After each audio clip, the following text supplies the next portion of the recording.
दरूद शरीफ पढ़ो। औज़ु बिल्लाहि मिनश शैतानिर रजीम, बिस्मिल्लाहिर रहमानिर रहीम।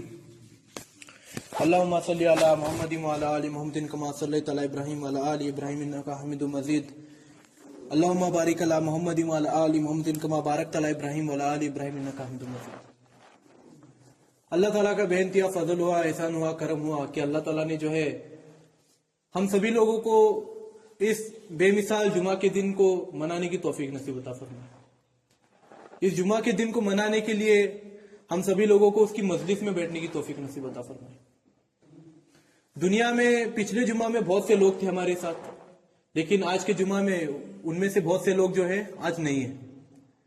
तो हमें अल्लाह ताला का शुक्र इसीलिए भी मनाना चाहिए कि अल्लाह ताला ने हम लोगों को जो है फिर से एक जुमा जो है अपनी जिंदगी के अंदर इबादत करने के लिए दिया। कहा जाता है हदीस पाक के अंदर कि जुमा का दिन जो है मुसलमान के लिए, मोमिन के लिए जो है ईद की तरह है। तो हमें अल्लाह ताला का शुक्र अदा करना चाहिए कि अल्लाह ताला ने जो है हमें इतने अलीशान दिन को जो है और एक बार मनाने की तौफीक नसीब अता फरमाई। हमारे जिंदगी के अंदर और एक जुमा का दिन जो है अल्लाह ताला ने क्या किया, अधिक किया, उसके अंदर जोड़ दिया और एक जुमा का दिन। तो अल्लाह ताला से मेरे यही दरख्वास्त है कि अल्लाह ताला मरते दम तक हर एक जुमा की नमाज जो है पढ़ने की तौफीक नसीब अता फरमाए। ऐसे ही जुमा के दिनों को हमारे सवाब के अंदर, हमारी जिंदगी के अंदर जोड़ते चला जाए। तो पिछले जुमा में हमने बात क्या किया था कि मेहर का महत्व क्या है एक मुसलमान की जिंदगी में, मेहर की जो कीमत है उसके बारे में बात की थी। हम तो अभी सिर्फ ईमान के बारे में बात कर रहे हैं, मुसलमानों की खूबियों के बारे में बात कर रहे हैं, लेकिन पिछली बार वो मसला आया था, इसलिए हमने क्या किया था, मेहर के बारे में बात किया था पिछली जुमा में। तो आज के जुमा में फिर से हम जो है मुसलमान की खूबियों के बारे में बात करने के लिए शुरू करेंगे। तो अभी तक हमने जो है 14 खूबियों को देखा है, मुसलमान की 14 अलग अलग खूबियों के बारे में देखा है जो अल्लाह ताला को पसंद है। एक मुसलमान के अंदर जो अल्लाह है देखते हैं वो खूबियों को, उनमें से हमने क्या किया था, 14 खूबियों को जो है अभी तक देखा है, जिनमें से अमानतदारी है, हक अदा करना है, फिर उसके बाद झूठ नहीं बोलना है, फिर उसके साथ साथ झूठी कसम नहीं खाना है, चुगली नहीं करता एक मुसलमान, पक्का ईमान रहता है मुसलमान का, फिर उसके साथ साथ गीबत नहीं गाता मुसलमान, हाँ, किसी के भी लिए बुरा नहीं सोचता मुसलमान, हाँ, गुस्सा नहीं होता मुसलमान, हाँ, सबर नहीं करता मुसलमान, सबर करता है मुसलमान। उसके साथ साथ पाकीज़गी जो है मुसलमान का एक बहुत ही बेहतरीन जो है क्या है, खूबी है। फिर उसके साथ साथ मुसलमान जो है नमाजी होता है, उसके साथ साथ मुसलमान जो है सूद नहीं खाता, और उसके साथ साथ मुसलमान को गुरूर नहीं होता। ये जो है ऐसे 14 खूबियों को हमने अभी तक जो है कवर किया है। तो अभी हम अगली खूबी के बारे में बात करेंगे। तो उसमें से अगली खूबी है दिखावा नहीं करता। एक मुसलमान जो है अपनी जिंदगी जो है रसूल सल्लल्लाहु अलैहि वसल्लम की सुन्नत से जीता है। सुन्नत के मुताबिक मुसलमान को क्या करना चाहिए, रसूल सल्लल्लाहु अलैहि वसल्लम की सुन्नत के हिसाब से अपनी पूरी जिंदगी जो है गुजारनी चाहिए। रसूल सल्लल्लाहु अलैहि वसल्लम की सुन्नत क्या बताती है, सादगी बताती है। रसूल सल्लल्लाहु अलैहि वसल्लम की सुन्नत क्या है, सादगी। रसूल सल्लल्लाहु अलैहि वसल्लम ने अपनी पूरी जिंदगी के अंदर, पूरे जिंदगी के अंदर कभी दिखावा नहीं किया, किसी भी चीज का दिखावा नहीं किया। यहां तक कि उनके सहाबियों ने भी दिखावा नहीं किया। हदीस पाक के अंदर मकूम है कि कुछ कुछ सहाबियों के पास पहनने के लिए कपड़े तक नहीं रहते थे। एक सहाबी का तस्कीर आता है कि एक सहाबी जो है रोज फर्ज नमाज अदा करके घर को चले जा रहे थे। क्या कर रहे थे, फजर की नमाज को 2 रकात फर्ज पड़े घर को, जोहर को 4 रकात फर्ज पड़े घर को, असर को 4 रकात फर्ज पड़े घर को, मगरिब को 3 रकात फर्ज पड़े घर को गए, ईशा को भी वैसा करे। ऐसे 3-4 दिन चलने लगा सरीका। फिर रसूल सल्लल्लाहु अलैहि वसल्लम को ये बात पता चली कि ऐसे ऐसे एक साहब जो है रोज सिर्फ फर्ज नमाज अदा करके अपने अपने घर को जा रहे हैं, सुन्नत नफिल कोई भी नहीं पढ़ रहे हो, पहले पढ़ते थे लेकिन अभी नहीं पढ़ रहे, ऐसा क्या हुआ बोल के मसला सामने आया। तो रसूल सल्लल्लाहु अलैहि वसल्लम ने उन साहब को बुलाया कि हमने देखा कि आप पिछले 4-5 दिनों से जो है सिर्फ फर्ज नमाज अदा करके घर जा रहे हैं, कोई मसला होगा तो बताइए। तो उन्होंने फरमाया कि या रसूल सल्लल्लाहु अलैहि वसल्लम, मेरे और मेरी बीवी के बीच में एक ही जोड़ा कपड़ा है, मेरे और मेरी बीवी के बीच में सिर्फ एक ही जोड़ा कपड़ा है। जब मैं घर में जाता हूं तब वो पहनती है, और हमारे घर में हमने एक गड्ढा मारा है, उस खड्डे के अंदर मैं जाके बैठ जाता हूं। तब तक जब तक वो नमाज अदा करती है, नमाज होने के बाद मैं बाहर आता हूँ, मैं मस्जिद में नमाज पढ़ता हूँ, तब वो गड्ढे में होती है, गड्ढा बंद करके आता हूँ मैं, और उसके बाद नमाज होने के बाद मैं फर्ज पढ़ के जाता हूँ ताकि वो भी वक्त के अंदर नमाज अदा कर सके। तो इतनी गरीब परिस्थिति के अंदर, इतनी खतरनाक हालत के अंदर उन्होंने अपना जो है दीन का काम नहीं छोड़ा था। इतनी सादगी थी उनके अंदर, इतना होने के बाद भी उन्होंने जो है दीन का काम नहीं छोड़े। तो एक मुसलमान को जो है दिखावा नहीं करना चाहिए। आज दुनिया में दिखावा चल रहा है, 21वीं सदी जो है पूरा दिखलावे के ऊपर चल रही है। 19वें साल के अंदर मतलब 1900 के दरमियान ऐसा कुछ भी नहीं चलता था। लोग बहुत सादे रहते थे। बड़ा बड़ा पटेल के रहता कि नहीं, गाँव का 2 जोड़ कपड़े रहते थे उसके पास, सिर्फ 2 जोड़ कपड़े पर, वोच कपड़े शादी को पहनने का, वोच कपड़े घर में पहनने का, वोच कपड़े खेत में पहनने का, सब वोच कपड़े। कितना भी सौकार होंगे आदमी 2 जोड़ कपड़े के ऊपर रखता नहीं था उन कपड़े। आज घर में 50 जोड़ कपड़े, शादी को अलग कपड़े, साल को जाने अलग कपड़े, कॉलेज को जाने अलग कपड़े, जिम को जाने अलग कपड़े, खेत को जाने अलग कपड़े, ऑफिस को जाने अलग कपड़े, रेस्टोरेंट में जाने के बाद अलग कपड़े, रस्म है कपड़े लो, शादी है कपड़े लो, हल्दी है कपड़े लो, मेहंदी है कपड़े लो। कपड़े तो लेते थे, चपला भी वक्त से लेने चालू करे लोग। वो खुद की घर में की शादी छोड़ो, पड़ोसी की भी शादी रहेंगी तो लोग क्या करते, कपड़े लेने का वो उसकी शादी है, वो अच्छा नहीं लगता, ये साड़ी अपने बेवियां क्या बोलती, अरे ये साड़ी में उसके परसों शादी में पहन को गई थी, वो रस्म में भी पहन को गई, तो लोग क्या कहेंगे, अरे इसके पास एक साड़ी है कि नहीं पहन को आती करने वाली। ऐसा क्या करते अपने घर की औरतें सोचते। लेकिन वो साहबियों की औरतें थी जिन्होंने एक जोड़ा कपड़े पर जो है दोनों के बीच में एक जोड़ा कपड़ा पहन को उन्होंने क्या किया, दिन का काम किया। बहुत दिखलावा चालू है आज दुनिया में कपड़े लेने का। बेहिसाब कपड़े लेते लोग, बेहिसाब चप्पल लेते लोग, बेहिसाब जूते लेते लोग, हर एक चीज। आदमी एक है, गाड़ियां 4-4 गाड़ियां उसके पास। आदमी एक है, बड़े बड़े घर के अंदर बड़े बड़े खोलिया, 4 खोलिया, 5 खोलिया। हमारे नानी उनको गया था मैं परसों, तो वहां पर हमारे एक रिश्तेदार जो है घर का बांधकाम चालू करे, एक उल्टा एक बेटा है उनको, खेत के अंदर है, बाप दादा कमाई से खेत है, उनका क्या दुखता नहीं क्या नहीं, खेत कैनल के अंदर खेत गया है, पैसे मिली, वो खेत के अंदर क्या करे, बांधकाम चालू करे घर का। एक बेटा है, मतलब कितने खुले लगने वाले, माँ बाप को एक खुली, बेटे को एक खुली, और एक हॉल, एक किचन, संडास बाथरूम, इतना बस। तो 3 जने कितना लगते हैं, इतना बस। और बेटी की शादी में तो एक उसका एक रूम, बराबर 4-5 खोले लगते मिला को, पूरा किचन, बेडरूम, हॉल, वो सब मिला के। तो उनके घर में उन्होंने क्या क्या करी, सामने बड़ा अलग लॉन, कितना एकड़ का, आधा एकड़ का लॉनच करे। उसके साथ साथ क्या करे, किचन अलग, डाइनिंग हॉल अलग, संडास बाथरूम, हर एक बेडरूम के अंदर संडास बाथरूम, 4 बेडरूम में 4 संडास बाथरूम। तो उसके बाद ड्रेसिंग रूम अलग कहते हैं। अरे क्या यार, ये जरूरत है क्या? तुम 3 लोग हैं, तुमको जरूरत है क्या? ये सब अजाब का जरिया ही है। कयामत की निशानियों में से एक निशानी है कि लोग जो है दिखलावे के लिए बड़े ऊंची इमारतें बनाएंगे। क्या है कयामत की निशानियों में से एक निशानी है कि मुसलमान जो है, रसूल सल्लल्लाहु अलैहि वसल्लम की जो उम्मत है, वो एक एक करके जो है आसमान को छूने वाली इमारतें बनेंगी, दिखलावे के लिए बनाएंगे। आज मुसलमान ने दुनिया की सबसे बड़ी इमारत बनाया, बुर्ज खलीफा, 1 किलोमीटर ऊंची इमारत है। वो कितनी ऊंची? 1 किलोमीटर ऊंची इमारत है। कई वास्ते बनाया, दिखलावे के वास्ते कि हमारा दुबई इतना भारी है। क्या ये कुरान शरीफ में बताए ले कि ये कयामत की एक निशानी है? हम अभी तक नहीं समझ रहे। हदीस पाक के अंदर बताए ले कि जो भी चीज तुमना जितनी जरूरत है उतना खर्चा करो, बाकी अगर तुम एक्स्ट्रा खर्चा करेंगे तो फिजूल खर्ची के अंदर जाने वाला। और फिजूल खर्ची जो है वो गुनाह के लिए क्या करती, तुम ना भरती हुई तुम्हारे गुनाह के अंदर हो। ये सब चल रहा, अपन क्या करने का, दिखलावा नहीं करने का। कितने कपड़े लगते हैं, वो तो ऑफिस को जाते हैं, रोज तुझे होना 5 जोड़ कपड़े ले, 5 दिन रहते हैं, रोज पहनने 2 जोड़ कपड़े, 7 जोड़ में बस। तो और क्या रहता, वो ऑफिस के कपड़े शादी बारात में पहनने का, और ज्यादा लेके क्या करने का? तुम एक आदमी है, 4-4 गाड़ियां ले रहे, गरज क्या है? तुमने 4 गाड़ियों की जरूरत है। कयामत के दिन फरमाया है कि जो आदमी के पास जरूरत से ज्यादा अगर चीज रहेंगी, अगर उसके पास जरूरत से ज्यादा अगर कपड़े रहेंगे, तो वो कपड़ों से जो उसका गला घोटा देंगे कयामत के दिन। उसके जरूरत से ज्यादा अगर कपड़े रहेंगे तो उन्हीं कपड़ों से उसका गला घोटा जाएगा, और मरेगा ना, फिर और जिंदा करने वाले उसे, मरेगा और फिर से जिंदा करने वाले उसे। अगर किसी इंसान के पास जरूरत से ज्यादा मंगले हैं, घरा हैं, जरूरत से ज्यादा जमीन है, एक आदमी को नहीं लगती होती जमीन, उससे ज्यादा जमीन है, उससे ज्यादा प्रॉपर्टी है, तो वो जो प्रॉपर्टी है उसके आंख पर फेंकी जाएगी। घर का जितना भी बोझ रहेगा वो पूरा घर उसके आंख पर फेंका जाएंगे, आसमान से उठा के उसके आंख पर फेंका जाएंगे। और जिंदा करेंगे बोलते अल्लाह, और आंख पर फेंकेंगे बोलते वो घर को, और जिंदा करेंगे और वो घर को फेंकेंगे बोलते, और जिंदा करेंगे और फेंकेंगे बोलते। क्या हुआ? गुने की भर्ती भी छुए ना। हाँ, वो गाड़ियां भी वैसा, गाड़ियां चलेगा बोलते अल्लाह तुम्हारे आंख पर सी। हदीस पाक के अंदर बतेलें कि घोड़े अगर तुम्हारे पास, तुमने एक घोड़ा लगता और तुम्हें 10 घोड़े अगर रखे रहेंगे तुम्हारे पास, जरूरत नहीं रहते हुए भी, तो वो 10 घोड़े तुम्हारे आंख पर से दौड़े जाएंगे, वो 10 बैल तुम्हारे आंख पर से दौड़े जाएंगे। तुम मरेंगे फिर से दौड़े जाएंगे, तुम मरेंगे और एक बार दौड़े जाएंगे।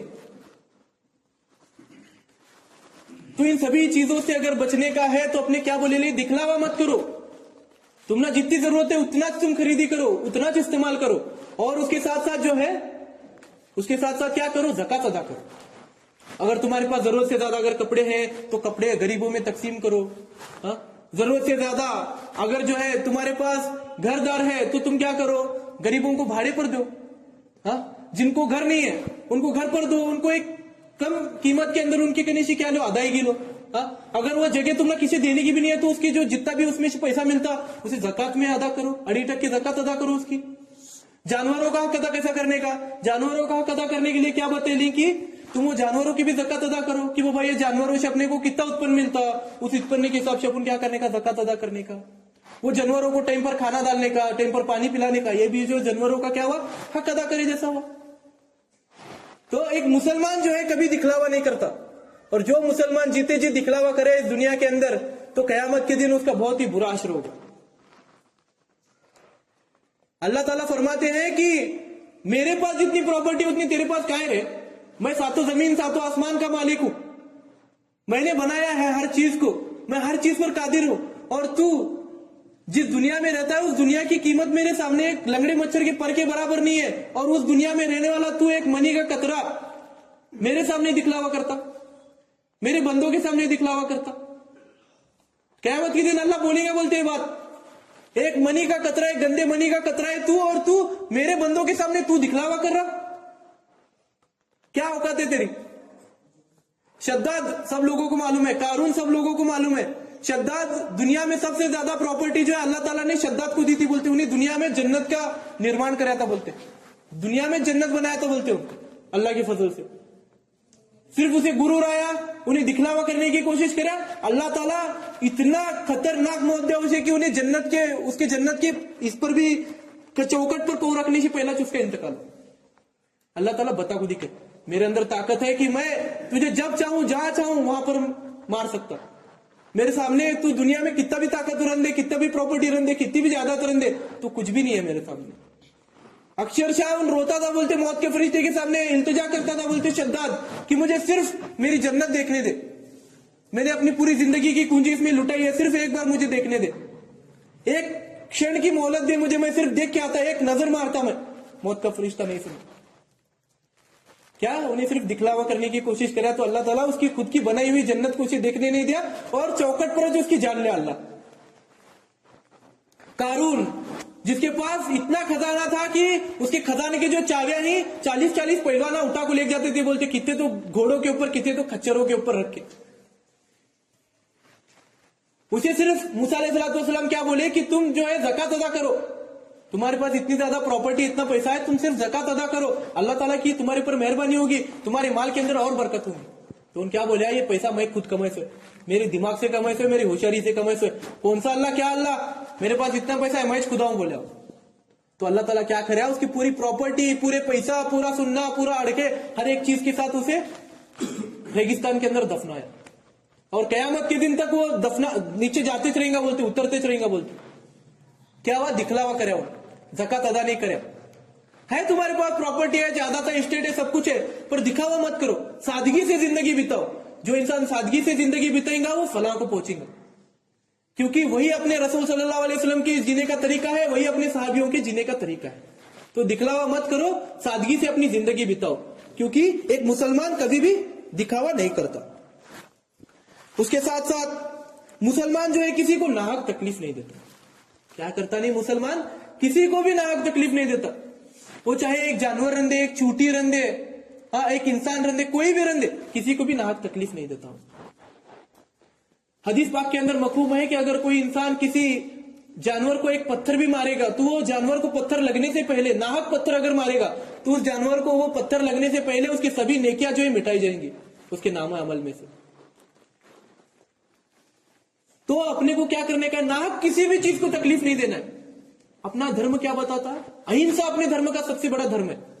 अपने धर्म में क्या बताते हैं? अपने मुसलमान को जो है अहिंसा सबसे बड़ा धर्म है। मुसलमान किसी को भी नाहक तकलीफ नहीं देता।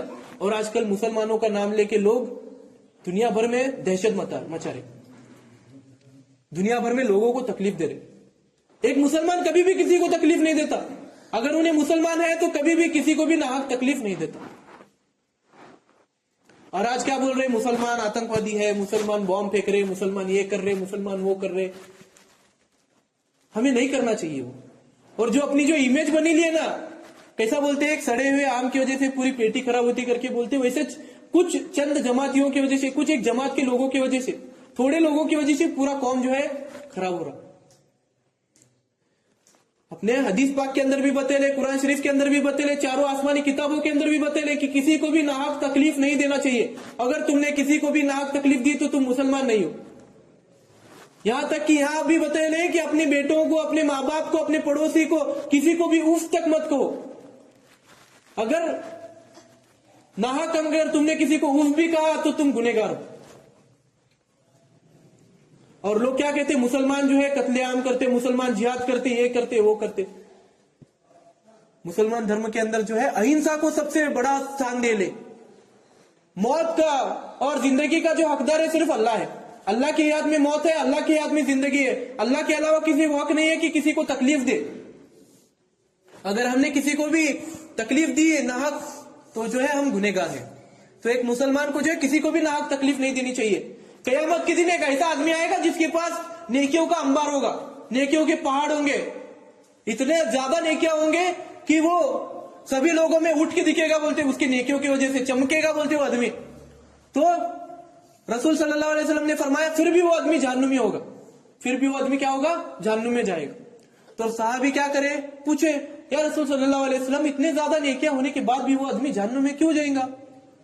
तो रसूल सल्लल्लाहु अलैहि वसल्लम ने फरमाया, ए मेरे साहबियों, वो आदमी इसलिए जहन्नुम में जाएगा क्योंकि इस आदमी ने नाहक बहुत से लोगों को तकलीफ दी है। इसने नाहक बहुत से लोगों को तकलीफ दी है। हाँ, एक आदमी आएगा बोलते अल्लाह ताला के पास, या अल्लाह ये आदमी ने मुझे नाहक गाली दिया था, तो अल्लाह ताला बोलेगा इसके 600 मकबूल नमाजें ले लो। एक आदमी आएगा, या अल्लाह मेरे 1 रुपया देने वाला है, 1 रुपया दिया नहीं, मैं इसे मंग को थक्या दिया नहीं, हाँ तो इसके इतने 1000 नहीं क्या लिए कुछ। एक आदमी आएगा, या अल्लाह इन्हें जो है मेरे पास ये उधार लिया था, मुझे उधार लौटाया नहीं, तो अल्लाह बोलेगा इतने नहीं क्या ले कुछ। या अल्लाह उसके माँ बाप आएंगे, बोलते अल्लाह इसके पास इतना ज्यादा माल था, हमारे ऊपर इन्हें खर्चा करा नहीं, माँ बाप का भी हक अदा नहीं करा, तो माँ बाप, अल्लाह ताला क्या बोलेगा, माँ बाप को इसके इतने नहीं क्या ले कुछ। बेटे आएंगे, या अल्लाह हमारे अब्बा के पास बहुत पैसे थे, अब्बा हमारे एजुकेशन के अस्तर इसके अस्तर पैसा खर्चा करे नहीं, तो बेटे तक क्या बोलेगा, अल्लाह इतने नहीं क्या ले कुछ।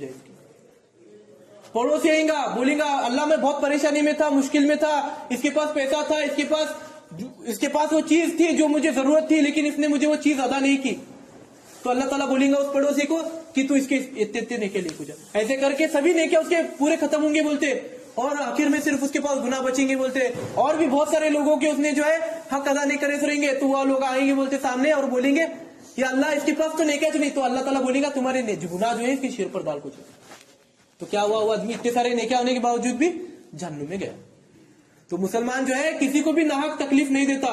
कर्जा है, क्या है, कर्जा है। अगर तुमने किसी को भी नाहक तकलीफ दी तो ये दुनिया में तुम्हें कर्जा लिया, और वो कर्जा जो है कयामत के दिन तुम्हें फेरना है, कयामत के दिन वो कर्जा फेरना है। हदीस पाक के अंदर फरमाया है कि अगर कोई सींग वाली बकरी बिना सींग वाली बकरी को अगर मारी रहेंगी तो अल्लाह ताला क्या करेंगे, बिना सींग वाली बकरी को सींग देंगे और वो मारे तो जो है बदला अदा करेंगे बोलते हो। यहां तक अल्लाह ताला बतले, तो फिर अपन तो दुनिया में कितने सारी गलतियां करते, कितने सारे लोगों के हक मारते, कितने सारे लोगों को नाहक गालियां देते, कितने सारे लोगों को नाहक तकलीफ देते, रास्ते पर चलते तो कुत्तों को भंडे मारते, हाँ घर में अगर चिपला गई तो उसे झाड़ू से मार को हकालते, हाँ जानवर अगर अपनी बात नहीं सुनता रहेगा तो उसे लकड़ी से मारते, हंटर से मारते, चाबुक से मारते, बहुत सारे काम करते अपन। तो अपन अल्लाह ताला से क्या करना, माफी मांगना, क्योंकि जीते जी अपन क्या करे लिए गुनाह कर रहे, अपन जो है हक अदा नहीं कर, अपन वो क्या कर रहे, कर्जा ले रहे वो सभी लोगों के पास से, जो अपने को कयामत के दिन एक दिन अदा करना पड़ेगा। और हर इंसान को मालूम है, उसकी जात को मालूम है कि उन्हें कितने नेकियां कमाएगा, पैदा होने से मरे तक कितने नेकियां कमाएगा उसे खुद को मालूम है। मैं कितने नमाजा पढ़ता, मैं कितने बार तस्बीह पढ़ता, कितने बार अल्लाह अकबर बोलता, कितने बार ला इलाहा इल्लल्लाह बोलता, ये खुद को मालूम रहता। तो अपन क्या करना, खुद के अंदर झांक को देखना कि मेरे कितने नेकियां कम हुई। और कयामत के दिन अगर जो है वो लोग अगर वहां पर नेकियां मांगेंगे तो मैं क्या दूंगा उनको। अरे अपनी नमाज तो कुछ भी नहीं है, मकबूल नमाज देना पड़ेगी, मकबूल नमाज देना पड़ेगी अपने को। मकबूल नमाज वो होती है जो खुशी और खुजू से पढ़ी जाती, और कुछ लोगों को खुशी और खुजू का मतलब तक मालूम नहीं। आज एक आखिरी किस्सा बोलता अली रजी अल्लाह तआला अन्हु का, नमाज खुशी और खुजू से पढ़ना मतलब क्या रहता है उसके बारे में बताता। अली रजी अल्लाह तआला अन्हु को एक जंग के मौके पर तीर चुभा था बोलते हैं, उनके मांडी में एक तीर चुभा था बोलते हैं। तो बहुत तकलीफ हो रही थी, उनको निकालने नहीं आ रहा था, निकालते वक्त बहुत तकलीफ हो रही थी। तो अली रजी अल्लाह तआला अन्हु को जो है नमाज पढ़ने के लिए बोला रसूल सल्लल्लाहु अलैहि वसल्लम ने। बोला या अली तुम वजू करो और 2 रकात नमाज अदा करो, हम देख लेंगे क्या होगा। फिर अली रजी अल्लाह तआला अन्हु क्या करे, 2 रकात नमाज की जो है नियत बंद कुटे। नमाज हुई तो सभी सहाबी जो है वहां पीछे रुके लेते उनके। तो पूछे, उन्होंने पांव को तरफ देखे तो तीर निकले सोता। अरे तीर कब निकाला, मुझे तो कुछ महसूस ही नहीं हुआ, दर्द महसूस ही नहीं हुआ। तो यह है खुशी और खुजू से नमाज पढ़ना, कि वो तीर जब उन्होंने होश में थे तब निकालते वक्त उनको तकलीफ हो रही थी, जब वो नमाज पढ़ रहे थे तब उनके पांव में से तीर भी निकाले और उनको तकलीफ भी नहीं हुआ, उनको पता भी नहीं चला कि मेरे पांव में से तीर निकाले। ये होता है खुशी और खुजू से नमाज पढ़ना। और ऐसी मकबूल नमाजें जो है हमना वहां पर कयामत के दिन वो लोगों को देनी पड़ेंगे जिनको अपने नाहक तकलीफ दे ले। और सोचो तुमने कितनी मकबूल नमाजें पढ़ी हैं अभी तक जिंदगी के अंदर, कितनी मकबूल नमाजें तुमने अदा की है, इसके बारे में तुम लोग सोचो। और बाद में ये बात सोचने के बाद तुम रियलाइज करो कि मैं जिंदगी में कितने लोगों को नाहक तकलीफ दे रहा हूं। और अगर दे रहेंगे तो अल्लाह ताला से माफी मांगो, क्योंकि तुम ना उस बारे में मालूमात नहीं थी। और इसके बाद जो अगर आप करेंगे तो उसका डबल गुनाह होगा, क्योंकि आप लोगों को मालूमात मिलने के बाद में भी आपने वो क्या किया, गुनाह किया। तो इसके बाद जो है आप लोग नाहक किसी को भी तकलीफ मत दो, क्योंकि वो जीते जी आप लोग कर्जा ले रहे हो, कर्जा कयामत के दिन फेरना पड़ेगा। तो मेरा अल्लाह ताला से एक दरख्वास्त है कि अल्लाह ताला जो है हम सभी लोगों को जो है दिखावा न करने की तौफीक नसीब अता फरमाए, और उसके साथ साथ जो है किसी को भी नाहक तकलीफ न देने की तौफीक नसीब अता फरमाए। और उसके साथ साथ 2 अक्टूबर से लेके आज तक मैंने जितने भी बयानात दिए हैं, हर बयान जो है मेरे यूट्यूब चैनल पर अवेलेबल है, वहां पर जाकर आप बयान को सुन सकते हैं। क्योंकि हर मुसलमान मर्द और औरत के ऊपर फर्ज है कि वो दीन की बात खुद भी सुने और दूसरों तक उस दीन की बात को पहुंचाए। अपने बहुत से अपाइज भाई बहन हैं, अपने घर में अपने माता बहनें रहती हैं, वो दीन की बातें मस्जिद में आके नहीं सुन सकती। तो इसीलिए मैं जो क्या करता हूँ, यहाँ पर जब बयान देता हूँ तो उन बयानात को रिकॉर्ड करता हूँ और अपने यूट्यूब चैनल पर अपलोड करता हूँ, ताकि अपनी माँ बहनें, अपने अपाइज भाई बहन जो मस्जिद में नहीं आ सकते बयान सुनने के लिए, उन लोगों को भी दीन की बातें पता चले। तो फिर मेरी अल्लाह ताला से गुजारिश है कि हमने जो कुछ भी यहाँ पर सुना है उन सभी चीजों पर अमल करने की तौफीक नसीब अता फरमाए। सुभान अल्लाह बिहम्दी, सुभानकल्लाहुम्मा बिहम्दिका, नशहदु अन ला इलाहा इल्ला अंता, नस्तगफिरुका व नतूबु इलैक, सुभान रब्बिका रब्बिल इज्जति अम्मा यसिफून व सलामुन अलल मुरसलीन वल्हम्दुलिल्लाहि रब्बिल आलमीन। जो लोग सुन्नत नहीं अदा करे वो लोग सुन्नत अदा करें।